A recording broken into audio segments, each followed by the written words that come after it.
தமிழ் உள்ளங்கள் அனைவருக்கும் வணக்கம். இன்னைக்கு ஜோதிஸ் லைஃப் காணொலியில் நீங்கள் பார்க்க போகிறது கருவேப்பிலை தொகையல். கருவேப்பிலை நம்மளுடைய உடல் நலத்திற்கு ரொம்ப ரொம்ப முக்கியமானது. நம்ம அன்றாட தேவைகளில் நம்ம கருவேப்பிலை நிறைய நம்ம சேர்த்துக்கணும். உணவுகளில் கண்டிப்பாக இதை சேர்த்துக்கணும். கருவேப்பிலையை இப்போ நான் ஒரு கைப்பிடி அளவு எடுத்திருக்கேன். இந்த கைப்பிடி அளவு நம்ம சாப்பிட்றதுக்கு நம்ம ரொம்ப நாள் ஆகும். அப்படி தொகையெல்லாம் செஞ்சு சாப்பிடும்போது இதோடைய பலன்கள் அதிகம். உங்களுக்கே தெரியும், கருவேப்பிலை சாப்பிட்டா தலைமுடி கருப்பாகும். இதில் நிறைய வைட்டமின்கள் இருக்குது. வைட்டமின்கள் A, B, C, B2, அப்புறம் நம்ம உடம்புக்கு தேவையான கால்சியம், அப்புறம் இரும்பு சத்து, இது எல்லாமே கருவேப்பிலையில் இருக்குது. நம்ம நிறைய கருவேப்பிலை சாப்பிட்றதுனால உடலுக்கு நிறைய நல்லதுகள் பயன்களும் இருக்குது. அதனால் இந்த தொகையில் நம்ம எப்படி செய்கிறதுன்னு பார்ப்போம். இந்த தொகையல் செய்கிறதுக்கு நான் 1.5 ஸ்பூன் உளுத்தம்பருப்பு, இதை பொன்னிறமாக வறுத்து வச்சுருக்கேன். 3 மிளகாய் வச்சுருக்கேன். மிளகாய் உங்கள் காரத்துக்கு ஏற்ற மாதிரி எடுத்துக்கோங்க. இது ஊசி மிளகாய், ரொம்ப காரமாக இருக்குது. ஒரு உருண்டை, சின்ன உருண்டை நெல்லிக்காயோட கொஞ்சம் சின்ன சைஸில் நான் புளியை வறுத்து வச்சுருக்கேன். இது எண்ணெயில் வறுத்து வச்சுருக்கேன், ஏன்னா அது அரைக்கும் போது சேர்ந்து அரைப்படும். இந்த கருவேப்பிலையை நான் அப்படியே எண்ணெயில் வறுக்காமல் அப்படியே பச்சையாக தான் அரைக்க போகிறேன். அதோடைய சத்துக்கள் இன்னும் அதிகமாக இருக்கணுங்கிறதுக்காக நான் எண்ணெயில் வறுக்கலை. இப்போது நம்ம அதை தொகையில் எப்படி அரைக்கிறதுன்னு பார்ப்போம். இதில் உளுத்தம் பருப்பை சேர்க்குறேன். அது கூட மிளகாய்,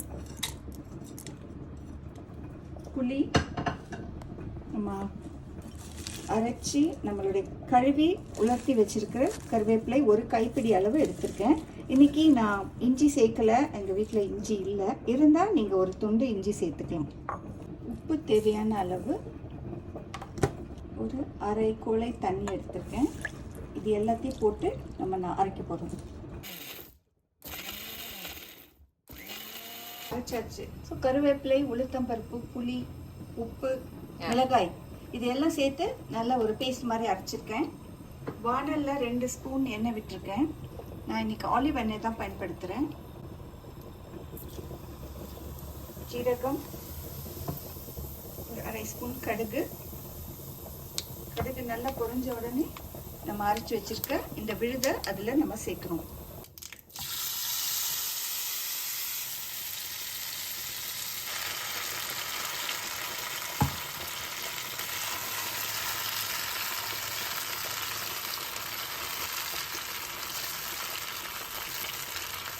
பச்சை நிறம் கொஞ்சம் மாறுற வரைக்கும் இந்த தொகையில் நம்ம எண்ணெயில் கிளறி விட்டுட்டே இருக்கணும். அடி பிடிக்காமல் பார்த்துக்கோங்க.